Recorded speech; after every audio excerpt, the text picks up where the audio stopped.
আউযু বিল্লাহি মিনাশ শাইতানির রাজিম বিসমিল্লাহির রহমানির রহিম। আসসালামু আলাইকুম আখি। আশা করি আপনারা সকলেই ভালো আছেন আল্লাহর রহমতে। আমিও খুব ভালো আছি। আমি আবারও আপনাদের সামনে উপস্থিত হলাম আরো একটি গুরুত্বপূর্ণ পর্ব নিয়ে।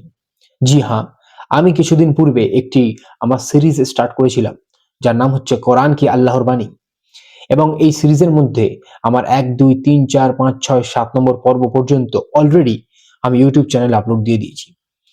প্রত্যেকটি পর্ব আপনি যদি দেখেন তাহলে আপনি বুঝতে পারবেন নাস্তিক, মুরতাদ, ইসলামের শত্রু, অমুসলিমরা, পাশ্চাত্যবাদীরা যাহারা কোরআন আল্লাহর কিতাব এটিকে ভুল প্রমাণ করার জন্য তারা যে সমস্ত অযৌক্তিক যুক্তির দ্বারা দাবি করে থাকে সেই সমস্ত দাবির খণ্ডন আমি করেছি যুক্তির সামনে রেখে, এবং শুধু যুক্তি নয়, ন্যায্য যুক্তি এবং ন্যায্য প্রমাণের সামনে রেখে। আপনারা সেই সমস্ত ভিডিওর লিংক এই ভিডিওর ডেসক্রিপশনে এবং উপরে থাকা আই বাটনে ক্লিক করলে অবশ্যই পেয়ে যাবেন। তবে এই নতুন পর্বটি স্টার্ট করার আগে একটি ছোট অনুরোধ আপনাদের সামনে।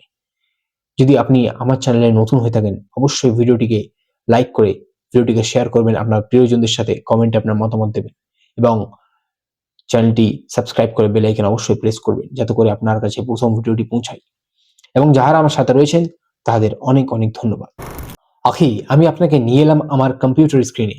দেখুন এই জায়গায় কি লেখা রয়েছে। এখানে এটি হলো একটি ওয়েবসাইট, যেখানে অমুসলিমদের ওয়েবসাইট, ঠিক আছে।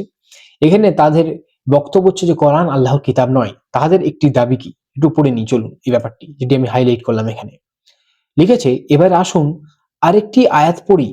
লক্ষ্য করুন, আল্লাহ নিজেই নিজের কসম কেটে কিছু কথা বলছে। এটি কেমন কথা যে আল্লাহ নিজেই নিজের কসম দিচ্ছে? নাকি সত্য কথাটি হচ্ছে এই আয়াতগুলো লেখার সময় তালগোল পাকিয়ে লেখা হয়েছে, যার কারণে কোন কথাটি মুহাম্মাদের, কোন কথাটি জিব্রাইলের, আর কোন কথাটি আল্লাহর সেই ধারাবাহিকতা রক্ষা করা যায়নি। এইখানে হলো সেই আয়াতটি, যে আয়াতটিতে নাস্তিক মুরতাদরা লিখেছে, অমুসলিমরা, আল্লাহর কসম, তোমার পূর্বে আমি বহু জাতির কাছে রাসূল পাঠিয়েছিলাম, কিন্তু শয়তান তাদের কাছে তাদের কার্যকলাপকে শোভনীয় করে দিয়েছিল, আর আজ সেই তাদের অভিভাবক। তাদের জন্য রয়েছে ভয়াবহ শাস্তি। এখানে দেখুন হাইলাইট করেছে নাস্তিক, মুরতাদ, অমুসলিমরা আল্লাহর কসম এই জায়গাটি, এবং আমি বহু জাতির কাছে রসুল পাঠিয়েছি।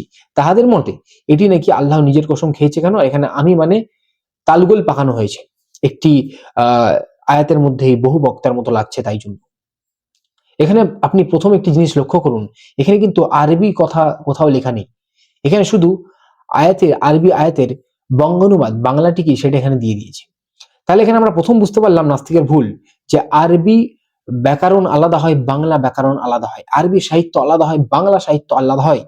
আরবি সাহিত্যের উপরে যে সমস্ত রেটোরিক্যাল ইলোকুয়েন্স রয়েছে, যে সমস্ত কৌশল ভাষা সাহিত্যের, সেইগুলি আলাদা হয়, এবং বাংলা সাহিত্যের মধ্যে যে সমস্ত রেটোরিক্যাল স্টাইল রয়েছে সেটি সম্পূর্ণ আলাদা হয়। এখানে নাস্তিক আরবি আয়াতকে বঙ্গানুবাদ করে বাংলা ভাষার যে সাহিত্য আমরা যেভাবে কথা বলি সেটি ধরে আরবি ভাষার সাহিত্যের উপরে প্রয়োগ করার চেষ্টা করছে। বলুন এটি কি একটি যৌক্তিক কথা না অযৌক্তিক কথা? আপনার জ্ঞান আপনাকে কি বলে আমাকে একটু কমেন্টে জানাবেন। আখি, আপনাদের বলি, নাস্তিক যে দাবিটি করেছে আয়াতটি দেখাচ্ছে কোরআনের, সেটি হলো কোরআনে কারীম সূরা নাম্বার 16, সূরা আন-নাহল, আয়াত নাম্বার 63। এই আয়াতটিতে সম্পূর্ণ লেখা রয়েছে, আল্লাহর শপথ, আমি তোমার পূর্বে বহু জাতির নিকট রসূল প্রেরণ করেছি, অতঃপর শয়তান তাদের কাছে তাদের কর্মকে শোভিত করেছে, তাই আজ সে তাদের অভিভাবক, আর তাদের জন্য রয়েছে যন্ত্রণাদায়ক শাস্তি। এইটি ভালোভাবে আমরা বিশ্লেষণ করবো এবারে, এবং দেখব নাস্তিক কত বড় বাটপাড়ি এই জায়গায় করেছে। দেখুন নাস্তিকের প্রথমে ভুল হলো কোরআনের বক্তৃতা শৈলীতে ধারাবাহিকতার অভাব তুলে ধরার চেষ্টা করা। দেখুন আরবি ভাষায় একটি ইলোকুয়েন্স আছে, অলংকার, যেটি হলো ইলতিফাত। আরবি ভাষায় রেটোরিক্যাল স্টাইল যে আলাদা হয়, বাংলা ভাষার রেটোরিক্যাল স্টাইল, ভাষার সাহিত্যে কথা বলা এবং লেখনীয় পদ্ধতি আলাদা হয়, স্টাইল আলাদা হয়, সেটা আমি আপনাদের আগেই বললাম। কিন্তু এই স্টাইলগুলি কি কি তাদের মধ্যে কিছু ব্যাপারে আপনাকে বলি যাতে করে আপনারা বুঝতে পারেন। দেখুন আরবি ভাষায় ইলতিফাত ও নাকল নামে একটি স্টাইল রয়েছে। এটিকে ইংরেজিতে বলা হয় ডিসকোর্স শিফটিং, যেখানে বক্তা হঠাৎ প্রথম পুরুষ থেকে তৃতীয় পুরুষে, অথবা তৃতীয় পুরুষ থেকে দ্বিতীয় পুরুষে, অথবা অতীত থেকে বর্তমানে জাম্প করে, শিফট করে। এবং এইভাবে রূপান্তর করার কারণ হলো বক্তব্যের জোর, গুরুত্ব, আবেগ ও দৃষ্টিকোণ আকর্ষণের জন্য এবং এর গুরুত্বটাকে অধিকতর করে দেওয়ার জন্য। এটি আসলে ভুল নয়, এটি ভাষার সৌন্দর্য যেটি আরবি ভাষার মধ্যে প্রয়োগ করা হয়ে থাকে। কোরআনের এই ইলতিফাত অত্যন্ত উচ্চ স্তরে ব্যবহার করা হয়ে থাকে এবং নাস্তিক, মুরতাদ, অমুসলিমরা আরবি ভাষা সম্পর্কে কোনো জ্ঞান না থাকায় এই কথাগুলি বলে থাকে। এবার আখি আমি আপনাকে একটু আরবি ভাষার কসম সম্পর্কে বলি। দেখুন, আল্লাহ সুবহানাহু ওয়া তাআলা যখন কসম খেয়েছে, আল্লাহর কসম, কখন আল্লাহ সুবহানাহু ওয়া তাআলা কসম খেয়েছে ফজরের কসম, কখন আল্লাহ সুবহানাহু ওয়া তাআলা কসম খেয়েছে ওয়ান নাজম, সিতারার কসম মানে নক্ষত্রের কসম, কখন আবার আল্লাহ সুবহানাহু ওয়া তাআলা কসম খেয়েছে ওয়াত তিন ওয়াজ জাইতুন, তিন ফল এবং জাইতুনের কসম খেয়েছে। সবেতেই দেখুন ওয়াও ওয়াও ওয়াও ওয়াও দেওয়া আছে। একে বলা হয় ওয়াও আল কসম। আসলে আরবি ব্যাকরণের একটি প্রতিষ্ঠিত নিয়ম যেখানে ওয়াও অক্ষরটি শপথ অর্থে ব্যবহৃত করা হয়। আখি ইতিমধ্যে আমি আপনাকে বললাম ইলতিফাতের ব্যাপারে, যে ইলতিফাত ও নাকাল এটি একটি ইলকুয়েন্স, একটি অলংকার আরবি সাহিত্যে যেটি উচ্চ স্তরে ব্যবহার করা হয়। এবার আমি আপনাকে বলবো আরবি ভাষার ব্যাকরণের ওয়াও আল কাসাম এর ব্যাপারে। এই ওয়াও শব্দটি আরবি ভাষায় শপথ অর্থে ব্যবহার করা হয়, শপথ অক্ষরে। দেখুন, আল্লাহ সুবহানাহু ওয়া তাআলা কোরআনে কারীমের মধ্যে অনেক জায়গায় কসম খেয়েছে। আল্লাহ সুবহানাহু ওয়া তাআলা যেমন নিজের কসম খেয়েছে, তেমনি ওয়াত তিন ওয়াজ জাইতুন, তিন এবং জাইতুনের কসম খেয়েছে। কখনো আবার ওয়াল ফজরের কসম খেয়েছে, ফজরের কসম খেয়েছে। কখনো বা সময়ের কসম খেয়েছে, আবার কখনো নক্ষত্রের কসম খেয়েছে, ওয়ান নাজমু শাজারু। আর এবং প্রত্যেকটিতে দেখুন ওয়াও লেখা এই অক্ষরটি আছে। এটি আসলে আরবি ব্যাকরণের শপথের অক্ষর, ঠিক আছে? এবারে আমি আপনাকে বলি এই ওয়াও অক্ষরটি কেন ব্যবহার করা হয়। আসলে বক্তব্যকে অত্যন্ত গুরুত্বপূর্ণ করার জন্য, শ্রোতার মনোযোগ আকর্ষণের জন্য, পরবর্তী বাক্যকে সত্য হিসেবে জোরদার করার জন্য আল্লাহ সুবহানাহু ওয়া তাআলা এগুলিকে ব্যবহার করে থাকে। এবং এর সাথে সাথে শ্রোতাকে ভাবতে এবং জাগ্রত করতে সাহায্য করতে এই ওয়াও আল কাসামের ব্যবহার করা হয়ে থাকে আরবি ভাষার ক্ষেত্রে। এটিও নাস্তিক বোধহয় কিছুই জানে না এই ব্যাপারে, তাই জন্যই এমন কথা নাস্তিক বলেছে। আখি এবার একটু আপনি যুক্তির দ্বারা ভেবে দেখুন। দেখুন, কোরআনে কারীমের আমি দুটি ব্যাপার আপনাকে বললাম। প্রথম ইলতিফাতুন নাকাল, ডিসকোর্স শিফটিং, এবং দ্বিতীয়ত ওয়াও আল কাসাম। দেখুন, কোরআনের কোন বিশেষত্ব এটি প্রমাণ করে জানেন? কোরআনে কারীমের মধ্যে বহু জায়গায় আল্লাহ সুবহানাহু ওয়া তাআলা এমন ভাবে কসম খেয়েছেন এবং বহু জায়গায় ইলতিফাতুন নাকালের ব্যবহার করা হয়েছে, যেখানে কখনো আল্লাহ সুবহানাহু ওয়া তাআলা অতীত থেকে বর্তমানে নিয়ে গিয়েছে, কখনো তৃতীয় পুরুষ থেকে প্রথম পুরুষে এসেছে, আবার কখনো প্রথম পুরুষ থেকে তৃতীয় পুরুষে নিয়ে গেছে। এগুলি কেন হলো, কিসের জন্য করেছে, সেগুলি সব আপনাকে বললাম সংক্ষিপ্তভাবে। তবে একটু ভেবে দেখুন, কোরআনের এত জায়গায় এত কসম খাওয়া হলো, এত জায়গায় কোরআনের ডিসকোর্স শিফটিং মানে ইলতিফাতের ব্যবহার করা হলো, তা সত্ত্বেও কোরআনের মধ্যে কখনো কোথাও ব্যাকরণগত ত্রুটি, ভাষার বক্তব্যের মধ্যে মধ্যে কোনো ত্রুটি লক্ষ্য করা যায় না। ভাষার অর্থ সম্পূর্ণভাবে, বক্তব্যটি একদম ক্লিয়ার, পরিষ্কার, আমাদের বুঝতে সুবিধা, তাই না? একটা মানুষ মুহাম্মদ সাল্লাল্লাহু আলাইহি ওয়াসাল্লাম তিনি কি এমন জিনিস রচনা করতে পারেন? এই সমস্ত নাস্তিক, মুরতাদ, অমুসলিমরা, পাশ্চাত্যবাদীরা যে এই দাবিটি করে থাকে যে মুহাম্মদ সাল্লাল্লাহু আলাইহি ওয়াসাল্লাম নিজে হাতে কোরআন লিখেছে, নাউজুবিল্লাহ, এই দাবিটি এখানেই ভুল প্রমাণ হয়। এবং তার সাথে সাথে আরো একটি কথা আপনাকে বলতে চাই, কোরআনের যেসব স্থানে আল্লাহ সুবহানাহু ওয়া তাআলা কসম করেছেন সেগুলো আরবি ব্যাকরণের শপথের ওয়াও। যদি যদি এগুলি ভুল হতো তাহলে এখন আরবেতে 15 মিলিয়নেরও বেশি খ্রিস্টান ইহুদিরা বসবাস করে, যারা জন্মগতই আরবি মানে আরবেতেই জন্মগ্রহণ করেছে এবং তাদের মাতৃভাষা হলো আরবি। তারা তো এই কথাগুলি ধরতে পারত, তারা কেন এই কথাগুলি ধরতে পারলো না? যাহারা আজকের নাস্তিক, নতুন নতুন মুরতাদ এবং নতুন নতুন পাশ্চাত্যবাদীরা এসে কোরআনের নামে এই সমস্ত কথা বলছে। তাহলে তো সেই সমস্ত খ্রিস্টান পাদ্রী, খ্রিস্টান লোকেদের যারা আরবেই জন্মগ্রহণ করছে, যাদের মাতৃভাষা আরবি, তারা তো বলতে পারতো। তারা কেন বললো না জানেন? কারণ তারা জ্ঞানী, তারা জানে যে এই যে কথাগুলি আরবি ভাষার মধ্যে, আরবি সাহিত্যের মধ্যে একটি রেটোরিক্যাল কৌশল, রেটোরিক্যাল স্টাইল, এটি হলো এলিকুয়েন্স, ভাষার অলংকার। এটি তো সাহিত্যের অলংকার, এটি ব্যবহার করা হবেই, কারণ তারা নিজেরাও ব্যবহার করে।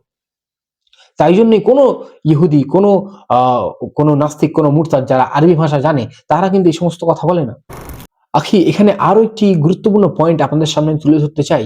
যখন আমরা মানুষেরা কসম খাই, তখন আমরা নিজেদের কথা প্রমাণ করতে, দুর্বলতা এড়াতে এই সমস্ত কসম খেয়ে থাকি। কখনো আমরা বলি আল্লাহর কসম, কখনো বা কেউ কারোর কোনো মানুষের কসম খায়, কখনো বা নিজের জানের কসম খায়, কখনো বা কেউ কারোর প্রিয় জিনিসের কসম খায়। এইভাবে আমরা মানুষেরা কসম খেয়ে থাকি, কিন্তু আল্লাহর ক্ষেত্রে এটি নয়। আল্লাহ সুবহানাহু ওয়া তাআলা যখন কসম খায় তখন কথাটি অত্যন্ত গুরুত্বপূর্ণ, মনোযোগ আকর্ষণের জন্য, যে আল্লাহর কসম, জাইতুনের কসম, তিনের কসম, নক্ষত্রের কসম। আল্লাহ সুবহানাহু ওয়া তাআলা এটি মনোযোগ আকর্ষণের জন্য এবং মানুষকে জাগ্রত করতে, যাতে মানুষ ভাবে এই সমস্ত বিষয় নিয়ে, তাই জন্য কসমগুলো খেয়েছে। আখি, অমুসলিমদের ওই আর্টিকেলটিতে আরো একটি জিনিস লেখা ছিল, আপনি লক্ষ্য করলে বুঝতে পারবেন। মোহাম্মদ সাল্লাল্লাহু আলাইহি ওয়াসাল্লামের কথা, জিব্রাইলের কথা, আল্লাহর কথা সবই তালগোল পাকানো হয়েছে। এই দাবি বিজ্ঞানহীন। নাস্তিক, মুরতাদ, অমুসলিমরা, পাশ্চাত্যবাদীরা তাহারা নিজেদের আর্টিকেলে এই কথাটি লিখেছিল। দেখুন, কোরআনের কোথাও মোহাম্মদ সাল্লাল্লাহু আলাইহি ওয়াসাল্লামের কথা নেই। কোরআনে শুধুমাত্র আল্লাহর কথা রয়েছে এবং আমরা মুসলমানরা এটা দাবি করি, আমরা বিশ্বাস করি এবং এটি সত্য।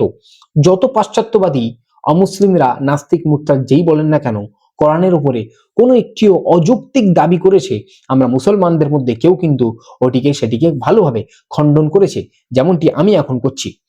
তবে আল্লাহর বক্তব্য কোরআনের মধ্যে রয়েছে এবং কোরআনে আল্লাহ সুবহানাহু ওয়া তাআলা কখনো তার নবী মুহাম্মদ সাল্লাল্লাহু আলাইহি ওয়াসাল্লামের সাথে কথা বলেছে, কখনো অন্যান্য নবীর ব্যাপারে কথা বলেছে, কখনো আবার ভবিষ্যতের ব্যাপারে কথা বলেছে, কখনো ভবিষ্যৎ থেকে আবার অতীতে গিয়ে কথা বলেছে, আবার কখনো ফেরেশতাদের সাথে কথা বলেছে। কোরআনে শুধুমাত্র আল্লাহ সুবহানাহু ওয়া তাআলার কথা রয়েছে। আরেকটি কথা এখানে ভাবুন, আল্লাহ সুবহানাহু ওয়া তাআলা নবী মুহাম্মদ রাসূলুল্লাহ সাল্লাল্লাহু আলাইহি ওয়াসাল্লাম যে সমস্ত কথাগুলি বলেছিল, সেগুলি হাদিস আকারে আমাদের কাছে রয়েছে, সংরক্ষিত। যদি মোহাম্মদ সাল্লাল্লাহু আলাইহি ওয়াসাল্লাম কোরআন নিজে হাতে লিখতো, তাহলে হাদিসটি তিনি কেন দিতেন আমাদের? হাদিস তো তিনি দিতেনই না, এটা তো নর্মাল ব্যাপার। আল্লাহ সুবহানাহু ওয়া তাআলা কোরআন নাজিল করেছিল এবং কোরআনের মধ্যে যে সমস্ত সার, যে সমস্ত কথা লেখা রয়েছে, তার মর্ম, তার ব্যাখ্যা তিনি হাদিসে আমাদের বলে গিয়েছে, যাতে আমরা ভালোভাবে বুঝতে পারি, আমরা মুসলমানরা যেন সুবিধা হয় বোঝার জন্য। আখি, আজকের জন্য এতটাই। তবে শেষ পর্যন্ত একটি ছোট পয়েন্ট অ্যাড করতে চাই এখানে, যে এই সমস্ত নাস্তিক, মুরতাদ, অমুসলিমরা যে দাবি করছে, এই দাবির মধ্যে তাদের মূল ভুল কোথায় জানেন? তাদের মূল ভুল হলো, তারা বাংলা ভাষার সাহিত্যের সাথে ইংরেজি ভাষার সাহিত্যের সাথে আরবি ভাষার সাহিত্যের তুলনা করছে। আরবি ভাষায় রেটোরিক্যাল স্টাইলটি আলাদা, বাংলা এবং ইংরেজিতে রেটোরিক্যাল স্টাইলটি আলাদা। যেমন আমি যদি আপনাদের সামনে একটি ফরাসি কবিতা তুলে ধরি এবং আপনারা সেটি বুঝতে পারবেন না, সেই ফরাসি কবিতার যে তাল রয়েছে সেটি আলাদা, সেই ছন্দ আলাদা, সেই ফরাসি কবিতার রেটোরিক্যাল স্টাইলটি কমপ্লিটলি আলাদা। এবারে আপনি সেই ফরাসি কবিতাটিকে বাংলা ভাষায় অনুবাদ করে বললেন, এর তো কোনো ছন্দ মিল খাচ্ছে না, এর তো কোনো স্টাইল নেই, কেউ কি লেখা এটা? তাহলে কি আপনি জ্ঞানী মানুষ হবে, না আপনি অজ্ঞ মানুষ হবেন? এটা একটু আমাকে কমেন্টে লিখে জানাবেন। আজকের জন্য এতটা। যদি আমি আপনাদের ভালোভাবে ব্যাপারটি বোঝাতে পেরেছি, অবশ্যই ভিডিওটিকে লাইক করে চ্যানেলটিকে সাবস্ক্রাইব করবেন, বেল আইকনে প্রেস করবেন এবং ভিডিওটিকে শেয়ার করবেন আপনাদের প্রিয়জনদের সাথে। ভালো ভিডিও শেয়ার করা একটি সাদকায়ে জারিয়া। আসসালামু আলাইকুম রহমতুল্লাহি ওয়া বারাকাতুহু। দেখা হচ্ছে পরের ভিডিওতে ইনশাআল্লাহ।